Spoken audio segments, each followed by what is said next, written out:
hiyo United Opposition Platform sana sana inaonekana ni nzuri sana na watu ya DCP wanapata nafasi pia, na kuna kameza ingine inawekwa mbele ya watu pale, na hako kameza pia kanaanza kuleta aibu. Kalituletea aibu kule pande ya Gilgil wakati mama a woman candidate ambaye anataka kuwa MCA hiyo sehemu ya biashara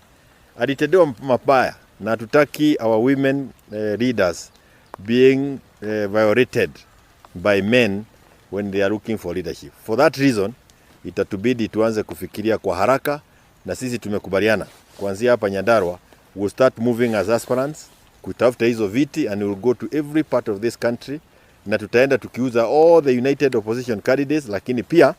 tujipatafutie nafasi ya kuwa viongozi. Mimi mwenyewe nilinyimwa nafasi ya kusalimia watu ya Ndaragwa, watu ambao nimeongoza zaidi ya miaka 10, na ni watu ambao wenyewe ndio walikuwa nasema mpatieni mic, hatutaki mambo ya aibu dogo kama yale, sababu pia haisaidii principles kuonekana kama watu ambao wamejipanga vizuri. Kwa hivyo